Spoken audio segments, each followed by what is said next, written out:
again. Get more composed now, and I've got my water.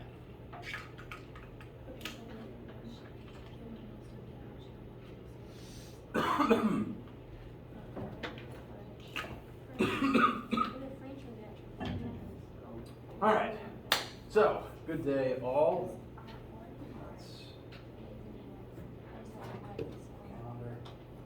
Today is Friday, December 3rd.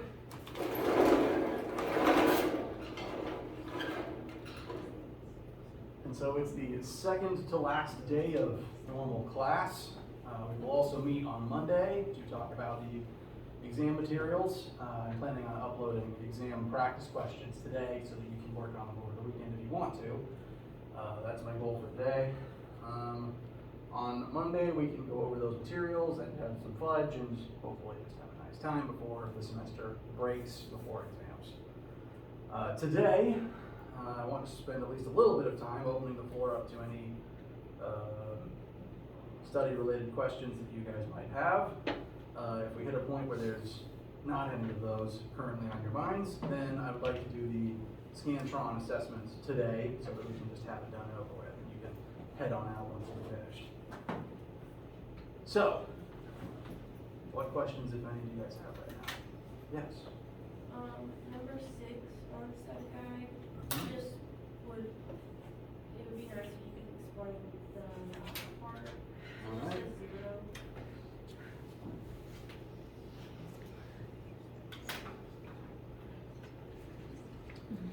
I will gladly do that. One of the reasons that my day has been very strange is my laptop is, well, broke, and I'm trying to circumvent all of the problems with it.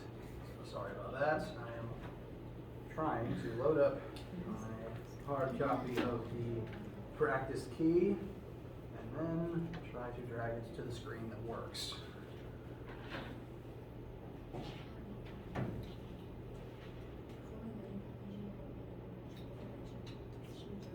All right. Number 6, you said? Is that? Do you have a question about part C? All right. Guess I might not have mentioned that for this class yet. My apologies. So, number 6 on the practice question is a rotational question, looking at some of the rotational statistics of 2 different children on 2 different parts of the same spinning merry-go-round. For part C, I'll admit this is largely my own fault. There's a word or two that I didn't actually say outright in the question description. I write these questions and I'm human, so I make mistakes sometimes. My intention in the description of the merry-go-round was to mention that it is spinning at a constant rate for the entire duration of this experiment. It will, for however long we're studying it, it will constantly spin at 15 rotations per minute, which we could convert to 1.57 radians per second. If it is constantly spinning at that rate, it is inherently not angularly accelerating. So both children would have a constant angular acceleration of 0. That's my intention. I didn't outright say that in the question, so I do apologize for that inconsistency. Does that address your concern? All right. Any other pressing questions?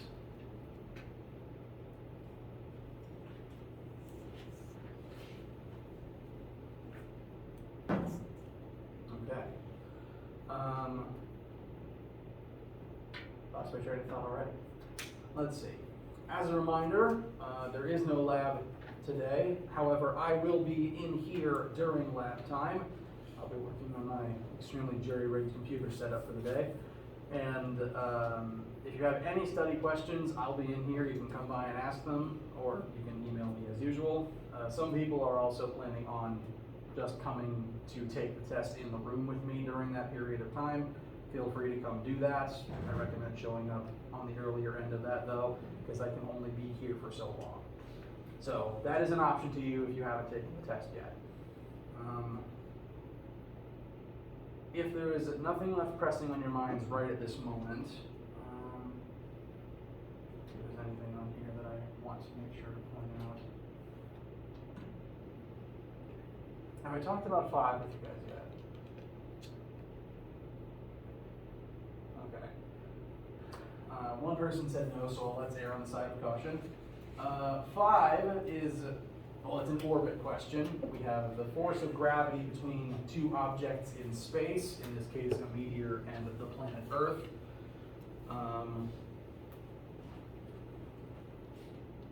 And the force of gravity is acting as a centripetal force on the meteor, causing it to orbit the planet Earth.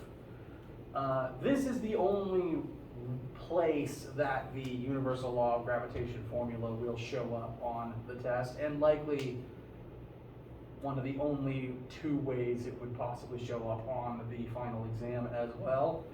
So this formula will primarily only be used and offset against, sorry, let me rephrase that. This formula, Fg equals big G m1 m2 over r squared, will mainly be used set equal to centripetal force.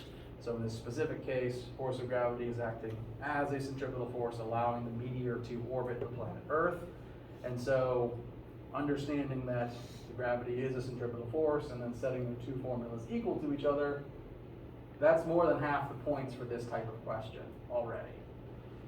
No matter what exact thing I'm asking you to solve for, no matter if it's Earth and a meteor or Mars and one of its moons, if it's an orbit question in space, this is your setup, and just getting this on your paper is maybe like 12 out of 20 points already in the bag before you do anything else. Maybe even more once I finalize my answer key. From there, just want to plug everything in and begin solving. Typically a few things will end up canceling. As a reminder about the centripetal force side, all the variables on the FC side should specifically refer to the object that is doing the orbiting. The meteor is going to orbit the Earth. The Earth has more mass, it's going to move less, so the meteor orbits the Earth. Therefore, the gravity on the meteor is acting as a centripetal force, so the meteor's data gets placed on the FC side. On the FG side, there is one piece of data that refers to the Earth because the Earth is creating that gravity on the meteor, but on the FC side, the only data present is meteor data because it's the thing doing the orbiting. It's the thing undergoing a centripetal acceleration. And that's why in this specific case, the meteor's mass cancels out. I didn't even list one because you didn't even need one. Even if you did the angular version of this formula, the meteor mass is what's on both sides and it would cancel out. I want to go ahead and cut this off at the pass for people who haven't taken the test yet. There's a similar question on the test, and in that question I forgot to write down the mass of the Earth. So that's not in the question itself. I did list it at the top of the test in the little rules description page. If you can't find it there, please email me. I will make sure you have that number. Question about that? I was just going to say that you did put it at the top. Yes, it is at the top, but it's not in the question. And even after I wrote it at the top, some people were still asking me about it, so I just want to go ahead and let everyone know. So, if you can recognize this type of problem and then get to this setup, you're pretty much golden from there. I can't tell the time on this laptop anymore. What time is it? All right. Well, I'm glad it told me on this screen. So, any other lingering questions for right now? All right. Again, please, let me know any questions you have at absolutely any time. There is about 30 minutes left in the class, which is just the right amount of time to do our Scantron thing, so it's done and over with, and that means that once you've finished it, you can just go. You do not have to stick around for the full 30 minutes if you've already finished it.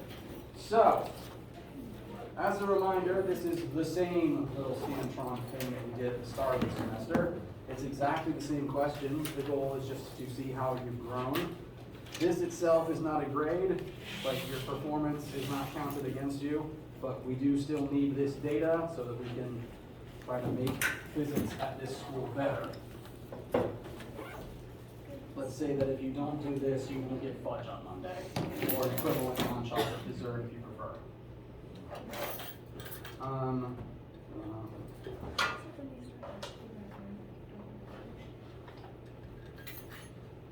Or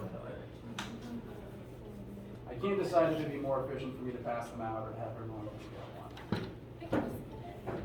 Okay. Everyone needs one packet and one Scantron. I do need both back before you leave the room. On the Scantron, make sure that your name, your year at the school, freshman, sophomore, etc., and this class section ID, which for this particular section is Physics 1500 C period. That's what needs to be on the Scantron. Then please just begin, do your best with the multiple choice questions. Again, no panicking, no official grade for it. Just answer to the best of your ability the multiple choice questions. Once you're done, you can head on out of here and hopefully have a good weekend.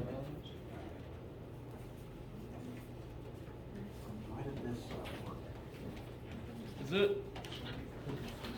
Do we need to write on this, or? You can, you don't need to. But if for any reason you need scratch work, you can write on it. Alright.